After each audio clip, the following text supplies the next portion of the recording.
Assalamualaikum warahmatullahi wabarakatuh. Perkenalkan kami dari kelompok 3 izin mempresentasikan hasil tugas kami yang berjudul Landasan Teori Kerangka Berpikir dan Pengajuan Hipotesis.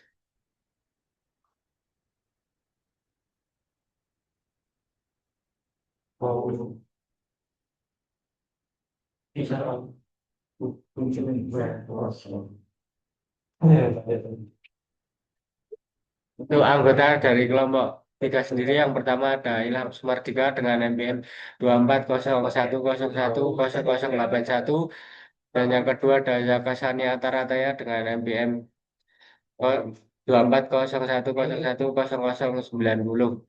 Dan yang ketiga ada M. Nova Dwi Fadli dengan NPM 2401101098. Yang selanjutnya ada Alfian Maulana Hafiz dengan NPM 2401101100. Dan yang terakhir ada Ridwana Jamraid dengan NPM 0101000108. Untuk materi yang selanjutnya akan dijelaskan oleh teman saya. Untuk materi yang pertama yaitu pengertian teori. Teori adalah alur logika atau penalaran yang merupakan seperangkat konsep, definisi, dan proposisi yang disusun secara sistematis. Secara umum, teori mempunyai tiga fungsi, yaitu untuk menjelaskan explanation, meramalkan prediction, dan pengendalian kontrol suatu gejala. Mengapa kalau besi, contohnya itu mengapa kalau besi kena panas memuai? Dapat dijawab dengan teori yang berfungsi menjelaskan. Kalau besi dipanaskan sampai 75 derajat Celcius, berapa pemuainya? Pemuaiannya dijawab dengan teori yang berfungsi meramalkan. Selanjutnya, berapa jarak sambungan rel kereta api yang paling sesuai dengan kondisi iklim Indonesia sehingga kereta api jalannya tidak terganggu karena sambungan dapat dijawab dengan teori yang berfungsi mengendalikan. Dalam bidang administrasi, Hoy and Miskell mengemukakan definisi sebagai berikut. Theory in administration of power has the same role as theory in basic chemistry or biology that is providing general explanation and guiding research.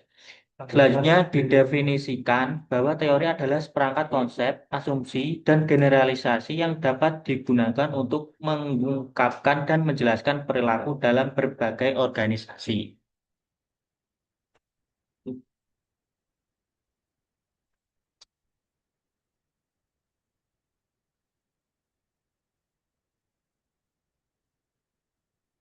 Selanjutnya ada macam-macam teori. Maaf 1963 dalam Siti Rahayu Haditono 1999 membedakan adanya tiga macam teori. Ketiga teori yang dimaksud ini berhubungan dengan data empiris, dengan demikian dapat dibedakan antara lain. Teori yang deduktif. Teori ini tuh memberikan keterangan yang dimulai dari suatu perkiraan atau pikiran spekulatif tertentu ke arah data yang akan diterangkan. Dua, teori induktif.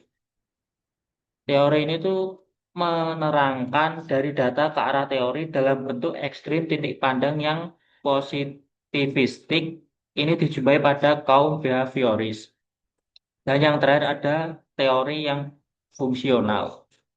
Di sini nampak suatu interaksi pengaruh antara data dan perkiraan teoristis, yaitu data mempengaruhi pembentukan teori dan pembentukan teori kembali mempengaruhi data.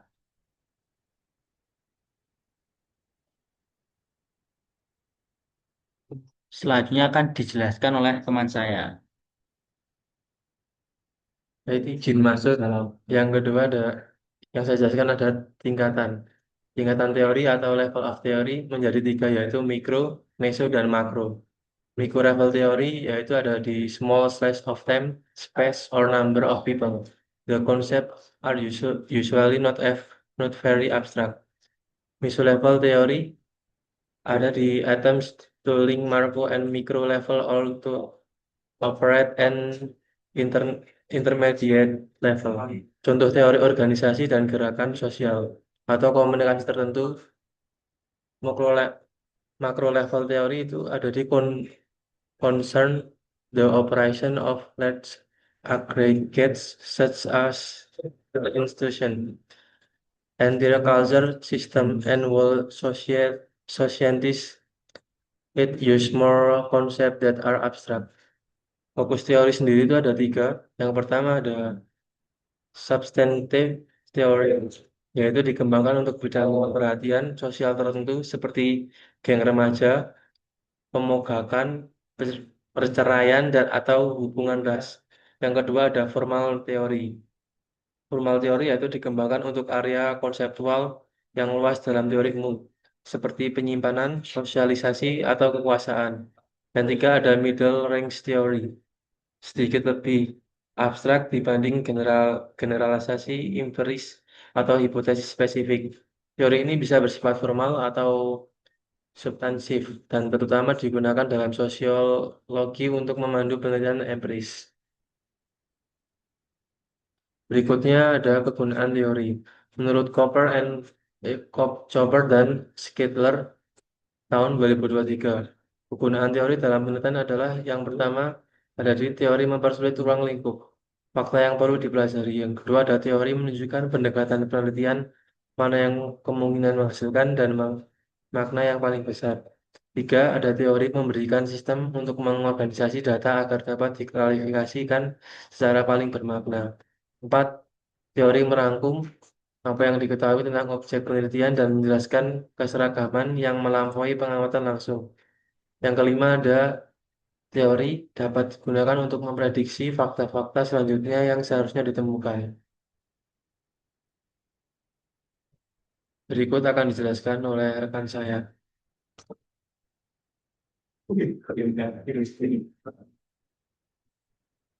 Yang selanjutnya ada kerangka berpikir.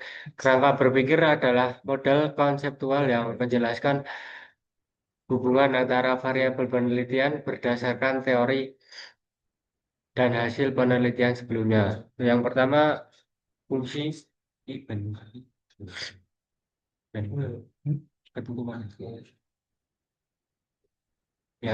Yang pertama ada tentang menjelaskan hubungan variabel independen dan dependen.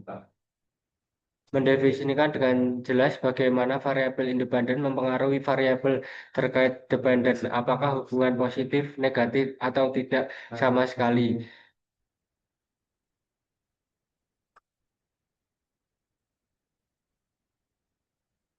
Yang selanjutnya ada menjelaskan penyusunan hipotesis. Dasar penyusunan hipotesis tanpa kerangka berpikir yang kuat, hipotesis dugaan sementara kita akan lemah. Kerangka inilah yang memberi alasan kuat mengapa kita berani mengambil sebuah hipotesis. Yang yang terakhir ada membantu memahami masalah penelitian secara logis. Membantu penelitian dan pembaca untuk melihat masalah penelitian dalam rangka logika yang sistematis sehingga peneliti tetap fokus dan tidak melebar kemana-mana.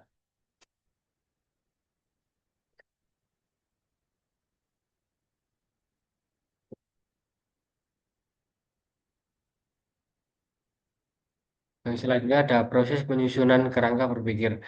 Ada beberapa tahap. Yang pertama ada mengkaji teori dan penelitian terdahulu, yaitu mengumpulkan dasar teori-teori yang relevan. Yang kedua ada mendeskripsikan dan menganalisis teori, itu memahami konsep dan hubungan antara variabel.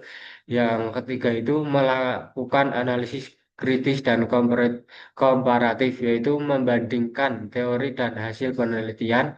Yang keempat itu menyusun sintesa atau kesimpulan, yaitu menggabungkan hasil analisis menjadi satu sama pemahaman.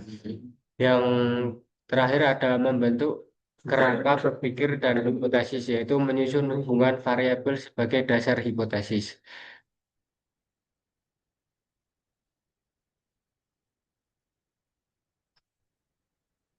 Untuk materi yang selanjutnya akan dijelaskan oleh teman saya.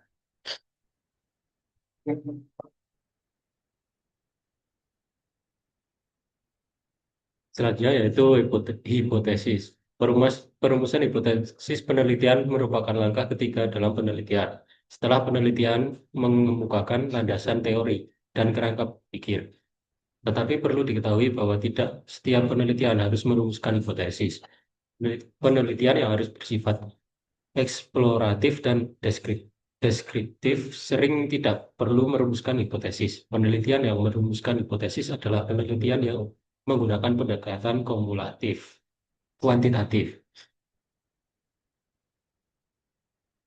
Contoh hipotesis penelitiannya, kemampuan daya beli masyarakat dalam populasi itu rendah atau hipotesis deskriptif. Yang kedua, tidak terdapat perbedaan kemampuan daya beli antara kelompok masyarakat petani dan nelayan atau dalam populasi itu disebut hipotesis komparatif. Yang ketiga, ada hubungan positif antar penghasilan dengan kemampuan daya beli masyarakat.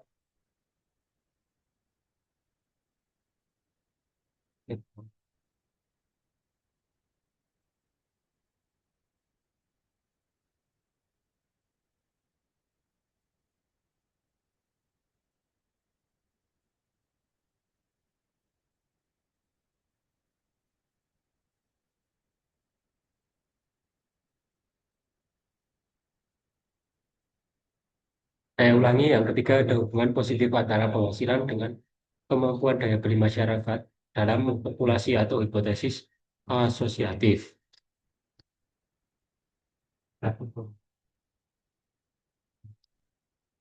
Yang selanjutnya yaitu bentuk-bentuk hipotesis. Bentuk-bentuk hipotesis penelitian sangat terkait dengan rumusan masalah penelitian. Bila dilihat dari tingkat ekspal, eksplanasinya, maka bentuk rumusan masalah penelitian ada tiga, yaitu rumusan masalah deskriptif, komparatif, dan asosiatif. Oleh karena itu, maka bentuk hipotesis penelitian juga ada tiga, yaitu hipotesis deskriptif, kumulatif, dan asosiatif atau hubungan. Hipotesis deskriptif adalah jumlah sementara terhadap perumusan masalah deskriptif. Hipotesis kumulatif merupakan jawaban sementara terhadap masalah komparatif. Dan hipotesis asosiatif adalah merupakan jawaban sementara terhadap masalah asosiatif atau hubungan.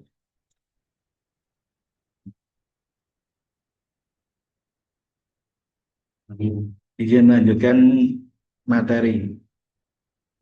Selanjutnya ada hipotesis komparatif. Hipotesis ini digunakan untuk membandingkan dua kelompok atau lebih, tujuannya untuk melihat apakah ada perbedaan di antara tersebut. Intinya fokus pada perbandingan atau beda atau tidak. Contohnya, bagaimana produktivitas kerja karyawan PT X dibandingkan PT Y. Artinya penelitian ingin tahu apakah produktivitas sama yang dua atau ada yang lebih tinggi atau rendah. Selanjutnya ada hipotesis asosiatif atau hubungan.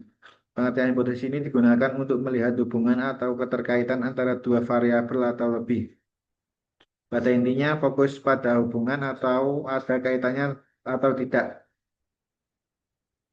Contohnya, apakah ada hubungan antara tinggi badan pelayanan toko dan jumlah barang yang terjual. Artinya penelitian ingin tahu apakah tinggi badan berpengaruh pada penjualan atau tidak ada hubungan sama sekali.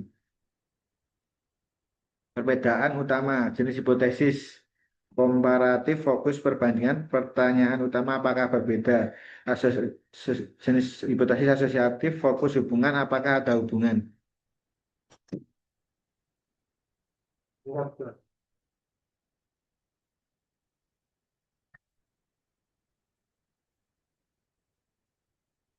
Sekian presentasi dari kelompok kami, kurang lebihnya mohon maaf. Bila itu hidayah, wassalamualaikum warahmatullahi wabarakatuh.